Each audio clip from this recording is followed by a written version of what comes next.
तो हेलो दोस्तों, चलिए अब चलते हैं क्लोटिंग फैक्टर की ओर। क्लोटिंग फैक्टर क्या है? और स्वेटर पहने हुए हैं, ठंडा तो गिर ही रहा है। पटना में बहुत ज़्यादा ठंडा गिरा है अभी, इसलिए बच के रहिए आप लोग भी। तो चलिए अब चलते हैं ब्लड क्लोटिंग फैक्टर, रक्त का थक्का बनना या जमना। अब ब्लड क्लोटिंग, जब ब्लड क्लोट होता है हमारे शरीर में, कौन कौन सा अहम भूमिका निभाता है? तो आप देख सकते हैं कैल्शियम, विटामिन के, प्रोटीन, थ्रोम्बिन प्रोटीन। सबसे पहले तीन गो, ये तीनों कैल्शियम, विटामिन के और प्रोटीन, ठीक। जिसमें प्रोटीन में 5 प्रकार के, अगर कोई भी पूछेगा तो प्रोटीन में 5 प्रकार के कौन कौन सा प्रोटीन? तो thrombin protein, fibrin prothrombin protein, fibrin protein, fibrinogen protein और ग्लोबुलिन प्रोटीन। और इसमें से पूछ देगा तो सबसे थ्रोम्बिन और प्रोथ्रोम्बिन सबसे ज़्यादा काम करता है ब्लड क्लोटिंग करते के समय। और ये विटामिन के जो है, विटामिन के का कोई अहम मुद्दा नहीं होता है। विटामिन के कोई अहम मुद्दा नहीं रहता है, क्योंकि विटामिन के जो है ब्लड क्लोट होने से बचाता है। ब्लड क्लोट होता नहीं है, इसे ब्लड क्लोट होने का मदद नहीं करता है, क्लोट होने से बचाता है। और कैल्शियम और ज़्यादातर ये प्रोटीन जो है, हमारे प्रोटीन ब्लड क्लोट बनाने में मदद करता है। लेकिन ये सब अहम मुद्दा बाकी ये सब ब्लड क्लोट करने में मदद करता है। अब चलते हैं थ्रोम्बिन प्लस या एयर, यानी कि थ्रोम्बिन प्रोटीन अगर हवा के संपर्क में आएगा, तो जैसे ही हवा के संपर्क में आएगा, एयर के संपर्क में आएगा, तो क्या बनेगा? थ्रोम्बोप्लास्टिन। थ्रोम्बोप्लास्टिन क्या है? थ्रोम्बोसाइट, ल्यूकोसाइट और एरिथ्रोसाइट आपको प्रायः है। तो थ्रोम्बोसाइट किसको कहते हैं? तो प्लेटलेट को थ्रोम्बोसाइट ही कहा जाता है। तो यहाँ क्या है? थ्रोम्बो आ रहा है, थ्रोम्बोप्लास्टिन, ठीक। तो थ्रोम्बोप्लास्टिन यानी कि जब प्लेटलेट जो होता है वो भी अहम भूमिका निभाता है क्लोट बनाने में। अब थ्रोम्बोप्लास्टिन कैल्शियम को, जो हमारे शरीर में थ्रोम्बोप्लास्टिन क्या करेगा कि हमारे शरीर का जो कैल्शियम है उसको जगह जगाएगा, बोलेगा कि उसके बाद फिर प्रोथ्रोम्बिन, इसके बाद फिर दोनों मिल के फिर प्रोथ्रोम्बिन को इन्फॉर्मेशन देगा, सूचना देगा कि यहाँ पे कट गया है। तो उसके बाद फिर क्या होगा? बनेगा थ्रोम्बिन बनेगा। फिर थ्रोम्बिन जगेगा तो फिर क्या कहेगा कि थ्रोम्बिन बोलेगा कि अब फाइब्रिनोजन के जगह वो, तो फिर फाइब्रिनोजन जगाता है कि इसको फाइब्रिन के।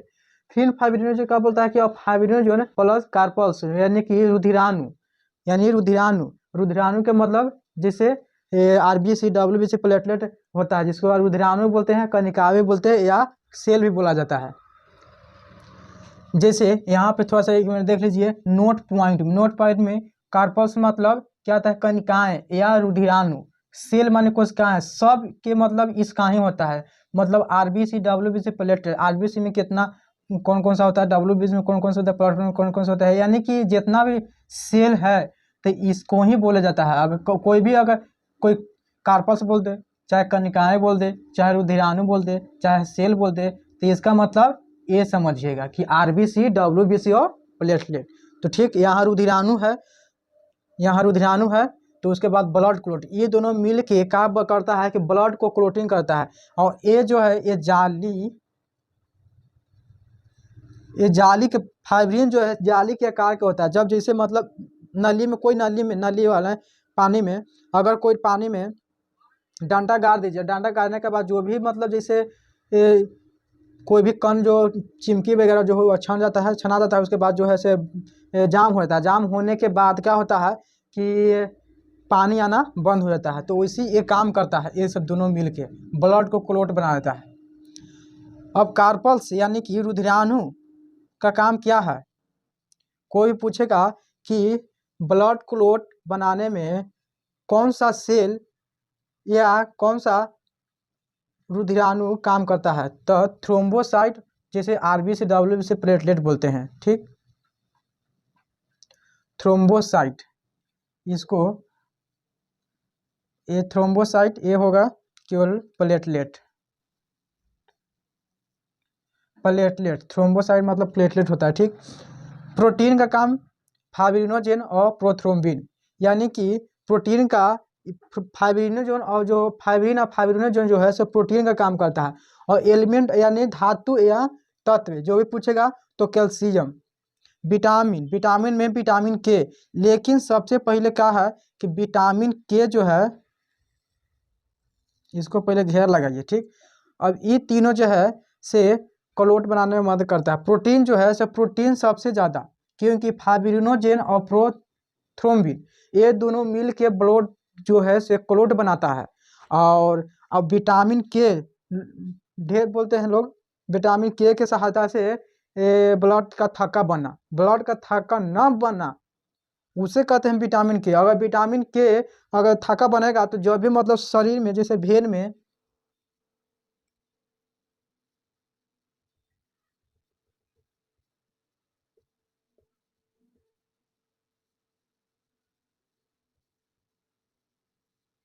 ये जो ये भेन हुआ, भेन में हुआ तो इसमें जो भी ब्लड है तो ये विटामिन के का काम करता है कि ये एंटी कोगुलेंट के काम तरह काम करता है, एंटी कोगुलेंट की तरह काम करता है विटामिन के। विटामिन के की अगर कम हो जाएगा तो मतलब इसको क्या होगा कि बीच बीच में क्लोट बना देगा,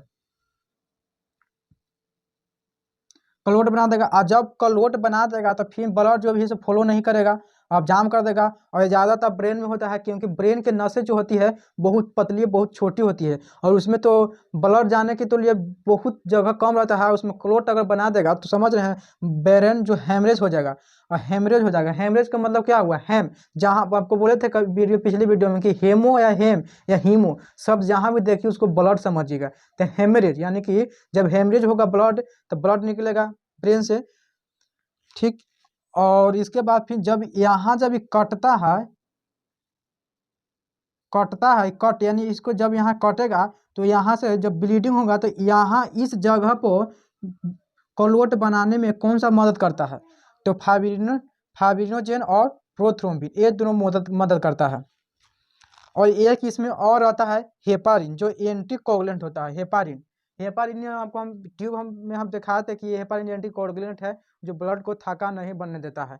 और ज़्यादा शरीर में अगर ब्लड क्लॉट होने लगता है तो पेशेंट को हेपारिन भी चलाया जाता है, ताकि मतलब ब्लड को जो है से क्लॉट नहीं बना सके। और उसके बाद फिर फाइब्रिनोजेन, प्रोथ्रोम्बिन और हेपारिन ये जो है से लीवर बनाता है। ये दोनों प्रोटीन है से तीनों लीवर बनाता है, लेकिन ये दोनों का काम है ब्लड का क्लोटिंग बनाना, और इसका जो काम है ब्लड का क्लोटिंग नहीं बनाना। हेपारिन का ये एंटी कोगुलेट है, ये कोगुलेट है, ये एंटी क्लोटिंग बोलिए चाहे एंटी कोगुलेट बोलिए, बतिया डिफरेंट तरी माने, ठीक। हेपारिन इसको बोलेंगे। अब ज़्यादा ब्लीडिंग हो रहा है, अब ब्लीडिंग अगर नहीं रुक रहा है उस स्थिति में कौन सा अगर रोग होता है, हीमोफीलिया।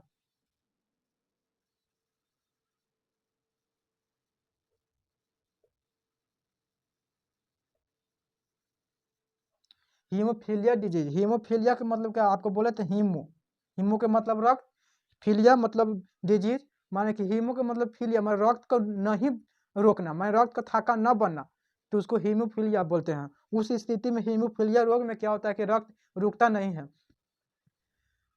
और थोड़ा सा बीटी सीटी देख लेते हैं। तो बीटी के मतलब क्या होता है, ब्लीडिंग टाइम, ब्लीडिंग टाइम यानी इसके मतलब इस स्किन पर अगर कट लग गया तो कटने के बाद कितना मिनट बाद जो है से ब्लीडिंग जो है चालू होगा। अब कटने के बाद तुरंत नहीं ब्लीडिंग होता है, जैसे आप ब्लड से ब्लेड से काटिए या कुछ से भी काटिए, काटने के बाद तुरंत नहीं ब्लीडिंग होता है, कुछ टाइम लगता है। तो 2 से 8 मिनट ब्लीडिंग तक होता है, ब्लीडिंग होने में लगता है। जैसे चालू होगा तो 2 से 8 मिनट तक वो चलता ही रहेगा ब्लीडिंग। सीटी मतलब क्लोटिंग टाइम, यानी कि 2 से 7 मिनट लग सकता है उसको क्लोट होने में। अगर किसी अगर कट गया तो उसको अगर छोड़ दीजिए, ब्लड बह रहा है बह रहा है बह रहा है, तो उसे 2 से 7 मिनट या 8 मिनट 10 मिनट जो भी हो, लेकिन इसका नॉर्मल रेंज जो है 2 से 7 मिनट होना चाहिए। तो 2 से 7 मिनट ऑटोमेटिक वहाँ धीरे धीरे क्लोट बना देगा। क्लोट कौन बनाएगा, तो फाइब्रिनोजेन और प्रोथ्रोम्बिन क्लोट बनाएगा। और क्लोट बना देगा उसके बाद फिर अगर अगर ये नहीं सोचेगा कि मतलब 2 से 7 मिनट में क्लोट जब बना ही देगा तो ब्लड बहने दीजिए, नहीं। जब ब्लड मतलब इसको बांध दीजिए या किसी चीज़ से कपड़े से बांध दीजिए, चाट दीजिए, वो आप फिर 2-3 मिनट देखिए, 5 मिनट देखिए, और फिर 7 मिनट देखिए, 10 मिनट में देखिए, उसके बाद फिर क्या करिए उसको हटा दीजिए तो क्लोट हो जाएगा। अब ऐसे भी क्लोट हो जाएगा, नहीं ऐसे चाटिएगा तभी क्लोट हो जाएगा। तो चाटने से क्या फायदा है कि ब्लड जो है से वो निकलेगा नहीं। तो आपने देख लिए बीटी का मतलब ब्लीडिंग टाइम और सीटी का मतलब क्लोटिंग टाइम। ब्लीडिंग होता है 2 से 8 मिनट तक और क्लोटिंग होता है 2 से 7 मिनट तक। तो आपने देख लिए। और चलिए अब नेक्स्ट क्लास में अब आपको हम बताते हैं क्या, ब्लड ग्रुप।